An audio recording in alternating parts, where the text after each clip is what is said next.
ಪ್ರಿಯ ಸಹೋದರ ಸಹೋದರಿಯರೇ, ಇವತ್ತಿನ ವಾಕ್ಯ ಏನಂದರೆ 1 ಸಮುವೇಲ 1ನೇ ಅಧ್ಯಾಯದಲ್ಲಿ ಇರುತ್ತೆ. 1ನೇ ಅಧ್ಯಾಯದಲ್ಲಿ ಎಫ್ರಾಮ್ ಬೆಟ್ಟದ ಸೀಮೆಯಲ್ಲಿ ಚೋಫಿಯಮ್ ಎಂಬ ಊರಿನಲ್ಲಿ ಎಲ್ಕಾನನ್ ಎಂಬ ಒಬ್ಬ ಮನುಷ್ಯನಿರ್ತಾನೆ. ಅವನಿಗೆ 2 ಹೆಂಡತಿಯರು ಇರ್ತಾರೆ. ಒಬ್ಬಳ ಹೆಸರು ಹನ್ನಳು, ಒಬ್ಬಳ ಹೆಸರು ಪೆನ್ನಿನ್ನಳು. ಪೆನ್ನಿನ್ನಳಿಗೆ ಮಕ್ಕಳಿರ್ತಾರೆ, ಆದರೆ ಹನ್ನಳಿಗೆ ಮಕ್ಕಳಿರಲಿಲ್ಲ. ಆದರೂ ಆಕೆ ಗಂಡ ತುಂಬ ಅವಳನ್ನು ಪ್ರೀತಿಸ್ತಾ ಇದ್ದ. ಒಂದಾನೊಂದು ಸಲ ಏನಾಯ್ತಂದರೆ, ಅವರು ಪ್ರತಿ ವರ್ಷ ದೇವರಿಗೆ ಯಜ್ಞ ಅರ್ಪಿಸಲು ಹೋಗ್ತಾಯಿದ್ರು. ಅಂಥ ಸಮಯದಲ್ಲಿ ಪೆನ್ನಿನ್ನಳಿಗೆ ಒಂದು ಗಂಡು ಒಂದು ಹೆಣ್ಣು, ಹೆಣ್ಣು ಗಂಡು ಎರಡೂ ಇರೋದರಿಂದ ಅವಳಿಗೆ ಭಾಗಗಳು ಜಾಸ್ತಿ ಕೊಡ್ತಿದ್ರು. ಆಮೇಲೆ ಇವಳಿಗೆ ಒಂದು ಮಕ್ಕಳಿಲ್ಲದ ಕಾರಣ ಒಂದು ಭಾಗ ಇರ್ತಿತ್ತು. ಆದರೂ ಕೂಡ ಅವಳಿಗೆ ಅದು ಚಿಂತೆ ಇದ್ದಿಲ್ಲ. ಮಕ್ಕಳಾಗಲ್ಲ ಅಂಥೇಳಿ ಪೆನ್ನಿನ್ನಳಾದ ಸವತಿ ಅವಳನ್ನು ತುಂಬ ರೇಗಿಸ್ತಿದ್ದಳು, ಭಾಳ ಕೀಳವಾಗಿ ಮಾತಾಡ್ತಿದ್ದಳು. ಮನಸ್ಸಿಗೆ ಚುಚ್ಚುವಾಗ ಅದನ್ನು ಕೇಳಿ ಅವಳು ದುಃಖಿತಳಾಗಿ ಅಳುತ್ತಾ ಕೂತಿದ್ದಳು. ಊಟನೇ ಮಾಡದೇ ಇರುವಾಗ ಆಕೆಯ ಗಂಡ ಕಾಲನ್ನು ಕೇಳ್ತಾನೆ, ಅನ್ನ ಯಾಕೆ ಹೇಳ್ತೀಯ, ಯಾಕೆ ಊಟ ಮಾಡೋದಿಲ್ಲ ಅಂಥೇಳಿ ಬೇಜಾರಾಗಬೇಡ, 10 ಮಕ್ಕಳ ಬರೋಬ್ಬರಿ ನಾನಿದ್ದೀನಲ್ಲ ನಿನಗೆ ಪ್ರೀತಿ ಮಾಡೋನು, ಯಾಕೆ ದುಃಖ ಪಡ್ತೀಯ ಅಂತ ಹೇಳ್ತಾಳೆ. ನಂತರ ಅವಳೇನು ಮಾಡ್ತಾಳೆ, ಅದೇ ಇದ್ದ ಊರಲ್ಲಿ ಒಂದು ದೇವಾಲಯ ಇರ್ತಿ, ಅಲ್ಲಿ ಎಲಿಯನು ಪ್ರವಾದಿಯಾಗಿರ್ತಾನೆ.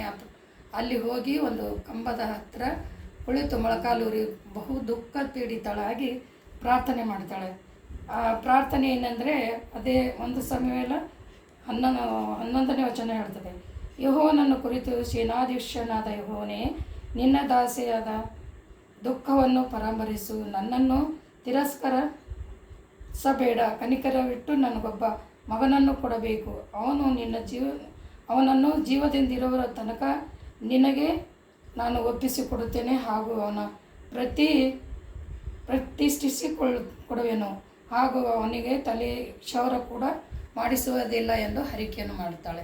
ಆ ರೀತಿ ಹರಿಕೆ ಮಾಡಿ ಪ್ರಾರ್ಥನೆ ಮಾಡುವಾಗ ಆಕೆ ತುಂಬ ದುಃಖದಿಂದ ಅಳ್ತಾ ಇದ್ದು ಪ್ರಾರ್ಥನೆ ಮಾಡಿದವಾಗ ಆಕೆಯ ತುಟಿಗಳು ಅಲ್ಲಾಡ್ತವೆ, ಆದರೆ ಆಕೆ ಶಬ್ದ ಕೇಳ್ತಾ ಇಲ್ಲ. ಅದಕ್ಕೆ ಎಲಿಯ ಪ್ರವಾದಿ ಏನಂತಾನೆ, ಏನಮ್ಮ ನಿನ್ನ ಕುಡಿತದಿಂದ ನೀನು ಇದು ಮತ್ತು ಇನ್ನೂ ಇಳಿಲಿಲ್ವಾ ಅಂಥೇಳಿ ಕೇಳ್ತಾನೆ. ಕೇಳಿದಾಗ ಅವಳೇನು ಉತ್ತರ ಕೊಡ್ತಾಳೆ ಅಂದರೆ, ಅದೇ 1ನೇ ಅಧ್ಯಾಯ 15ರಲ್ಲಿ ಹೇಳ್ತದೆ. ಅದಕ್ಕೆ ಹನ್ನಳು, ಸ್ವಾಮಿ ಹಾಗಲ್ಲ, ನಾನು ಬಹು ದುಃಖ ಪೀಡಿತಳಾಗಿ ದ್ರಾಕ್ಷಾರಸವನ್ನಾದರೂ ಬೇರೆ ಯಾವುದನ್ನು ಕುಡಿಯೋಳಲ್ಲ. ನನ್ನ ಮನೋವೇದನೆಯನ್ನು ಯೆಹೋವನ ಮುಂದೆ ಹೊಯ್ದುಕೊಳ್ಳುತ್ತಿದ್ದೇನೆ. ನಿನ್ನ ದಾಸಿಯಾದ ನಾನು ನನ್ನನ್ನು ಅಯೋಗ್ಯಳೆಂದು ತಿಳ್ಕೊಬೇಡ ಅಂಥೇಳಿ ಉತ್ತರ ಕೊಡ್ತಾಳೆ. ಅದೇ ರೀತಿಯಿಂದ ಆಕೆ ಏನು ಮಾಡ್ತಾಳೆ, ತನ್ನ ದುಃಖವನ್ನು ದೇವರ ಮುಂದೆ ಹೇಳಿಕೊಂಡು ಆಮೇಲೆ ಪ್ರಾರ್ಥನೆ ಮಾಡಿ ಮನೆಗೆ ಬಂದು ಮುಖ ಕೈಕಲ್ ತೊಳೆದು ಊಟ ಮಾಡ್ತಾಳೆ. ಆಮೇಲೆ ಯಥಾ ಪ್ರಕಾರವಾಗಿ ಎಲ್ಕಾನನ ಜೊತೆ ಸಂತೋಷದಿಂದ ಕೂಡಿದಾಗ ಮುಂದೆ 1 ತಿಂಗಳ ನಂತರ ಆಕೆ ಗರ್ಭಿಣಿಯಾಗಿ ಒಂದು ಮಗುವನ್ನು ಹಡಿತಾಳೆ. ಆ ಮಗುವಿಗೆ ಸಮುವೇಲನೆಂದು ಹೆಸರಿಡುತ್ತಾರೆ. ಆ ಸಮುವೇಲನ ಮಗನೇ ಇಷಾಯನು, ಇಷಾನ ಮೊಮ್ಮಗನೇ ಒಬ್ಯದನು. ಈ ರೀತಿ ಒಬ್ಬರಿಂದೊಬ್ಬರು ಅವರ ಸಂತಾನ ಯೆಹೂದ ಸಂತಾನವಾಗಿರುತ್ತದೆ. ಇದರಲ್ಲಿ ವಾಕ್ಯದಲ್ಲಿ ಏನು ಹೇಳ್ತದಂದರೆ, ನಾವು ಯಾವಾಗಲೂ ದೇವರ ವಾಕ್ಯಕ್ಕೆ ವಿಧೇಯರಾಗಿ ಹೇಗೆ ಅವಳು ವಿಶ್ವಾಸದಿಂದ ಪ್ರಾರ್ಥನೆ ಮಾಡಿದಳೋ ತಕ್ಕ ಉತ್ತರ ಸಿಕ್ಕುತ್ತೋ, ಅದೇ ರೀತಿಯಿಂದ ನಾವು ಕೂಡ ದೇವರ ಮೇಲೆ ವಿಶ್ವಾಸ ನಂಬಿಕೆ ಇಟ್ಟು ಪ್ರಾರ್ಥನೆ ಮಾಡಿದಾಗ ಆ ಪ್ರಾರ್ಥನೆಗೆ ಸದೂತರನ್ನು ದೇವರು ಕೊಟ್ಟೇ ಕೊಡ್ತಾನೆ.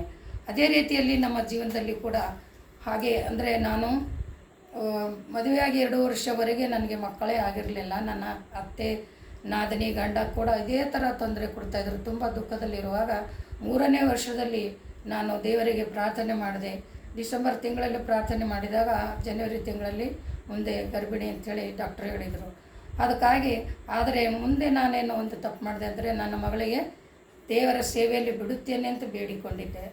ಆದರೆ ಇನ್ನು ಲೌಕಿಕ ವಿಚಾರದಲ್ಲಿ, ಲೌಕಿಕ ಚಿಂತೆಯಲ್ಲಿ ನಾನು ಅವಳಿಗೆ ದೇವರ ಸೇವೆಯಲ್ಲಿ ಬಿಡಲಿಲ್ಲ.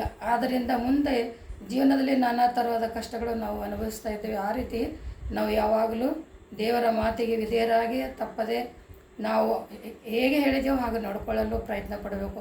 ಅದು ನಾವು ಮದುವೆ ಆಗುವ ಸಮಯದಲ್ಲಿ ನಾವು ತೊಂದರೆಪಟ್ಟು ಈಗ ಜೀವನದಲ್ಲಿ ಬರ್ತಕ್ಕಂಥ ಕಷ್ಟಗಳನ್ನು ಅನುಭವಿಸ್ತಾ ಇದ್ದೇವೆ. ಆ ರೀತಿ ನೀವು ಆಗಬಾರ್ದು ಅಂಥೇಳಿ ನಿಮಗೆ ಈ ವಾಕ್ಯವನ್ನು ಹೇಳಲು ಇಷ್ಟಪಡ್ತಿದ್ದೇನೆ. ಇದನ್ನು ತಿಳಿದು ನೀವು ಕೂಡ ವಿಶ್ವಾಸಿಗಳಾಗಿ ಒಳ್ಳೆಯ ರೀತಿಯಿಂದ ದೇವರಿಗೆ ಆಜ್ಞೆಗಳಿಗೆ ವಿಧೇಯರಾಗಿ ನಡ್ಕೊಳ್ಬೇಕಂತೇಳಿ ನಾನು ಹೇಳ್ತೀನಿ.